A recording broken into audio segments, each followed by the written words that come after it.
اعوذ باللہ من الشیطان الرجیم بسم اللہ الرحمن الرحیم وَإِذْ قَالَ رَبُّكَ لِلْمَلَائِكَةِ إِنِّي جَاعِلٌ فِي الْأَرْضِ خَلِيفَةً قَالُوا أَتَجْعَلُ فِيهَا مَن يُفْسِدُ فِيهَا وَيَسْفِكُ الدِّمَاءَ وَنَحْنُ نُسَبِّحُ بِحَمْدِكَ وَنُقَدِّسُ لَكَ قَالَ إِنِّي أَعْلَمُ مَا لَا تَعْلَمُونَ سبحانك لا علم لنا إلا ما علمتنا إنك أنت العليم الحكيم۔ ان آیات کے اندر اللہ رب العزت انسانیت کی تخلیق کا نقشہ بتا رہے ہیں کہ جب اللہ رب العزت نے انسان کو پیدا کرنا چاہا تو فرشتوں کو ان کی خصلتوں کے بارے میں اور عادتوں کے بارے میں بتا دیا، اور اللہ رب العزت نے کہا کہ ایسی خصلتوں والی مخلوق کو میں اپنا نائب زمین کے اندر بنانا چاہتا ہوں۔ تو سب سے پہلے یہاں پر ایک بات ہم نائب پہ کر لیتے ہیں کہ نائب کا معنی کیا ہے۔ یہاں پر نائب کا معنی یہ نہیں ہے کہ کوئی بندہ، جیسے دنیا کے اندر کوئی بندہ فوت ہو جاتا ہے تو دوسرا بندہ اس کی جگہ پہ آ جاتا ہے تو ہم کہتے ہیں کہ فلاں کا نائب ہے، یا کسی کی عدم موجودگی کے اندر یہ اس کے کام کرتا ہے، جس کو ہم ایکٹنگ کے نام سے، قائم مقام کے نام سے بھی تصور کرتے ہیں، مطلب نائب وزیر اعظم، نائب وزیر اعلیٰ، یا عہدوں کے اندر جو نائبین ہوتے ہیں۔ یہاں پر خلیفہ سے مراد وہ نہیں ہے، وہ والا نائب مراد نہیں ہے، بلکہ یہاں پر خلیفہ سے مراد احکام کو نافذ کرنے والا مراد ہے، کہ اللہ رب العزت انسان کو زمین کے اندر اپنے احکامات نافذ کرنے کے لیے اپنا خلیفہ بنا رہا ہے، احکامات کی تنفیذ مراد ہے۔ تو جب اللہ رب العزت نے انسان کے بارے میں فرشتوں کو بتا دیا کہ ایسی مخلوق ہے، ایسی مخلوق ہے، ایسی مخلوق ہے، تو فرشتے حیرانگی کے عالم میں اللہ رب العزت سے سوال کرتے ہیں، ربا یہ بات ہمیں سمجھ میں نہیں آ رہی کہ ایسی مخلوق جو کہ فساد کرتی ہو، ایسی مخلوق جو کہ خون بہاتی ہو، ایسی مخلوق جو گناہ کرتی ہو، اس کو آپ دنیا کے اندر اپنا زمین میں خلیفہ بنا رہے ہیں۔ تو اللہ رب العزت، اور حال یہ ہے، فرشتوں نے کہا حال یہ ہے کہ ہم آپ کی تسبیح بھی بیان کر رہے ہیں، آپ کی حمد بھی بیان کر رہے ہیں، آپ کی پاکی بیان کر رہے ہیں، ہم آپ کے ساتھ شرک بھی نہیں کر رہے ہیں، ہم آپ کی بات کا انکار بھی نہیں کر رہے ہیں، آپ کی نافرمانی بھی نہیں کر رہے۔ تو اللہ رب العزت نے فرمایا تھا جو میں جانتا ہوں وہ تم نہیں جانتے ہو۔ مطلب کیا ہے؟ مطلب یہ ہے کہ انسان کے اندر جتنی صفات ہیں وہ ساری صفات کا مجموعہ ہے۔ اچھی صفات بھی انسان کے اندر موجود ہیں، بری صفات بھی انسان کے اندر موجود ہیں۔ تو اگر ہم اس بات پہ غور کریں تو گویا انسان ناری اور نوری مخلوق دونوں کا مجموعہ ہے۔ اچھی صفات کے اندر یہ نوری مخلوق، اور بری صفات کے اندر یہ ناری مخلوق یعنی شیطان۔ تو انسان کے اندر اللہ رب العزت نے دونوں مادے رکھ لیے۔ اب جب کہ دونوں مادوں کے اندر اس کے اوپر خیر والا مادہ غالب آ جاتا ہے تو یہ فرشتوں سے بڑھ جاتا ہے، فرشتوں سے بڑھ جاتا ہے، اور جب اس کے اندر شر والا مادہ غالب آ جاتا ہے تو یہ شیطانوں سے بھی گھٹ جاتا ہے، جانوروں سے بھی نیچے چلا جاتا ہے۔ لیکن یہاں پر ایک بات یاد رکھنا کہ یہ جو کہا جاتا ہے کہ انسان فرشتوں سے اعلیٰ مخلوق ہے، یہ بات اپنی جگہ پر کسی حد تک ٹھیک ہے، لیکن مکمل بات یہ نہیں ہے۔ مکمل بات یہ ہے کہ جو اللہ رب العزت کے مقرب رسول ہیں ان کا درجہ مقرب فرشتوں سے اوپر ہے۔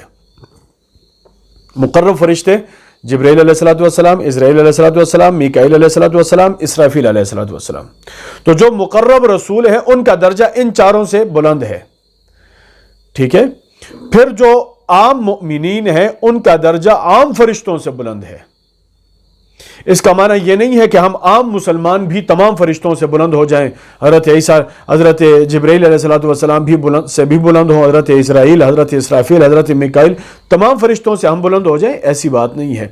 جو عام مومنین ہیں وہ عام فرشتوں سے بلند ہے، جو رسول ہے وہ خاص فرشتوں سے بلند ہیں۔ یہ ایک تفاوت ہے اس کے اندر۔ دیکھیں اللہ رب العزت نے فرمایا تھا میں جانتا ہوں تم نہیں جانتے ہو۔ فرشتوں کے اندر اللہ رب العزت نے گناہ کا کوئی مادہ نہیں رکھا ہے، عصیان اور نافرمانی کا کوئی مادہ نہیں رکھا ہے۔ اب جب وہ گناہ نہیں کرتے ہیں تو اس کے اندر ان کا کوئی کمال نہیں ہے۔ لیکن جب انسان کے اندر اللہ رب العزت نے مادہ دونوں چیزوں کا رکھا، گناہ کا بھی رکھا، ثواب کا بھی رکھا، فرمانبرداری کا بھی رکھا، نافرمانی کا بھی رکھا، دونوں درجے اللہ رب العزت نے، دونوں مادے اللہ رب العزت نے انسان کے اندر رکھ لیے۔ اب جب اس کے خیر والا مادہ اوپر آ جاتا ہے، شر والا مادہ دب جاتا ہے، تو یہ اللہ رب العزت کے بہت قریب پہنچ جاتا ہے۔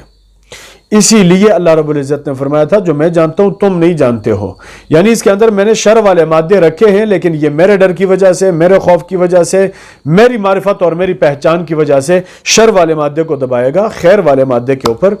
عمل کرے گا۔ وَإِذْ قَالَ رَبُّكَ لِلْمَلَائِكَةِ، اور جب کہا آپ کے رب نے فرشتوں کو، انی جاعل فی الارض خلیفہ،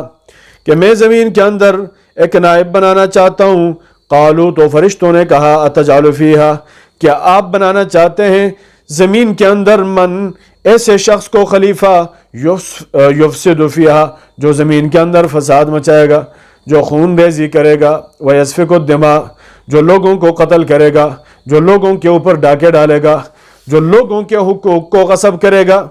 ویسفک الدماء، اور خون کو بہائے گا، اور حال یہ ہے وَنَحْنُ نُسَبِّحُ بِحَمْدِكَ، ہم آپ کے حمد کے ساتھ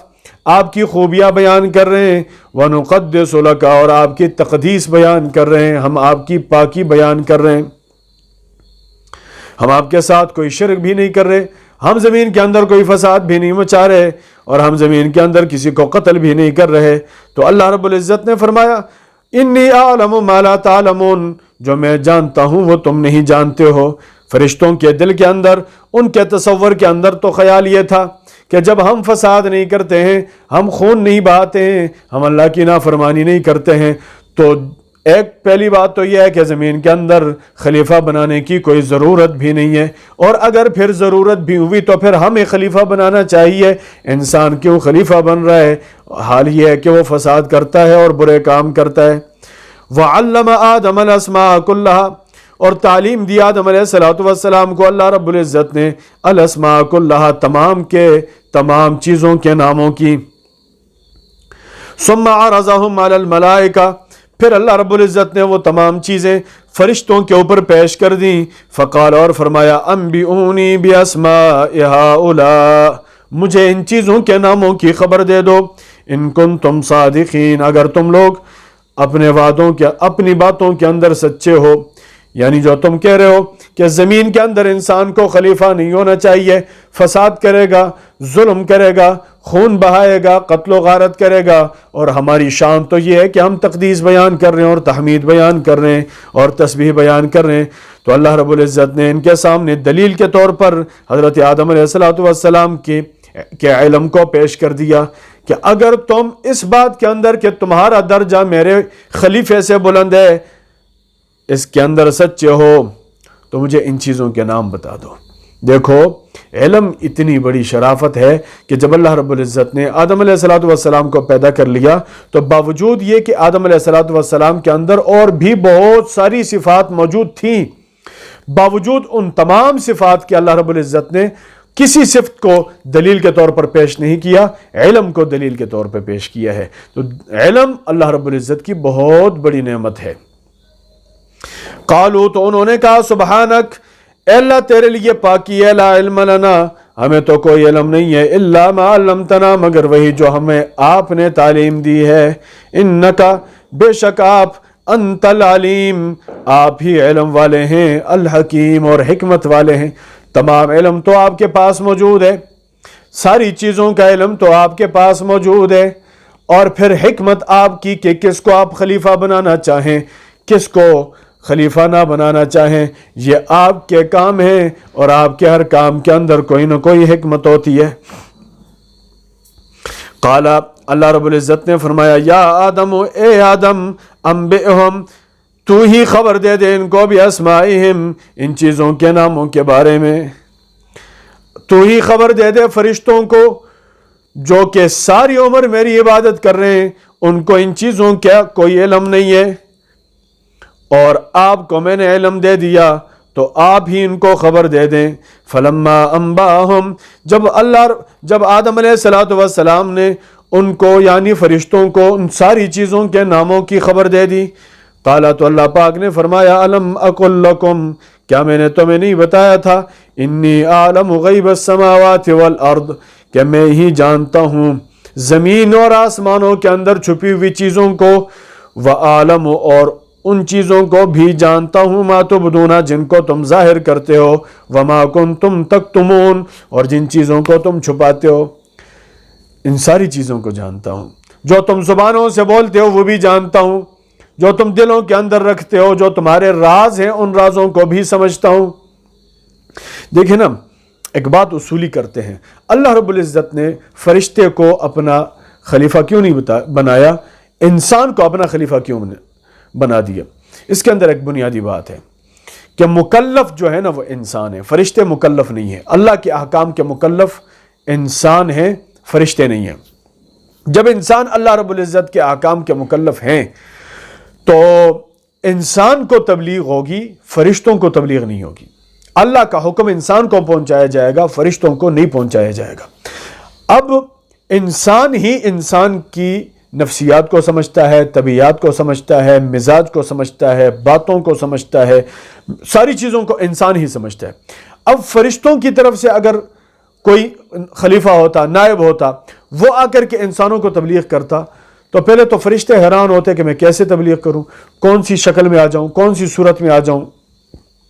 کون سی زبان میں آ جاؤں. اللہ رب العزت ان کو صورت وہی دیتے شکل وہی دیتے زبان وہی دیتے ساری چیزیں وہ ہو جاتی. مثال کے طور پر امت کو نبی کھانا کھانے کا طریقہ بتاتے ہیں تو فرشتے بیچارے کو کیا علم ہوگا کہ کھانا کھانے کا طریقہ کیا ہوتا ہے. اس نے تو کبھی کھایا نہیں ہے اس کو تو کبھی بھوک لگی نہیں ہے پیاس تو اس کو کبھی لگی نہیں ہے کہ پانی پینے کی ضرورت پڑے. اس کے تو ہاتھ اور پیر اور جسمانی کیفیات اور جسمانی ساخت اس طرح ہے نہیں جو انسان کی ہے. تو نماز کے اندر کھڑا ہونا کیسے ہوگا رکوع میں جھکنا کیسے ہوگا سجدے میں جانا کیسے ہوگا تحیات میں بیٹھنا کیسے ہوگا یہ ساری چیزیں کیسی ہوں گی. ایک بنیادی بات یہ ہے کہ انسان ہی انسان کی طبیعت اور مزاج کو سمجھتا ہے کیفیات کو سمجھتا ہے احساسات کو سمجھتا ہے اس لیے اللہ پاک نے انسان ہی کو اپنا خلیفہ اور نائب بنا دیا. دوسری بات کیا ہے دوسری بات یہ ہے کہ اگر اللہ رب العزت فرشتہ بھیجتا تو اگر فرشتہ اپنی اصلی صورت میں آتا تو انسان کو تو فرشتہ نظر نہیں آئے گا تو انسان یہاں پر شک میں پڑ جائے گا کہ بھئی یہ کیا ہو رہا ہے یہ تو ہماری سمجھ سے بالا تر ہے یہ بات کیونکہ اس کو نظر نہیں آ رہا. اور دوسری بات یہ ہے کہ اگر نظر آ بھی جائے تو اللہ رب العزت یقینی بات ہے نا اس کو کیا بنائے گا انسان کی شکل میں بنا کر کے بھیجے گا اور جب انسان کی شکل میں آئے گا تو انسان کو پھر اگلے انسان کو مغالطہ پڑے گا کہ یہ واقعی فرشتہ ہے کہ کوئی انسان ہی آ کر کے ہمیں جھوٹ بول رہا ہے. یہ بات پھر اس انسان کے دماغ کے اندر پریشانی کا باعث بنتی. اب اللہ رب العزت کسی اور فرشتے کو بھی بھیجتا تاکہ وہ فرشتہ ان لوگوں کو بتا دے کہ یہ فرشتہ واقعی اللہ کی طرف سے رسول بن کے آیا ہوا ہے.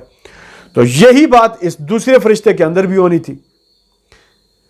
دوسرے فرشتے کے اندر بھی یہی بات ہونی تھی. اصلی شکل میں آئے گا تو انسان کو نظر نہیں آئے گا اور اگر انسان کی شکل میں آنا ہے انسان کی شکل میں آ جائے گا اور لوگوں کو بتائے گا کہ یہ واقعی اللہ کا رسول ہے اللہ نے اپنی طرف سے بھیجا ہوا ہے فرشتہ ہے لیکن اللہ نے انسان کی شکل میں بھیجا ہوا ہے تو یہ لوگ پھر پریشان ہو جاتے کہ او لگتا ہے ان لوگوں کی آپس کے اندر کوئی ڈیلنگ ہو گئی ہے.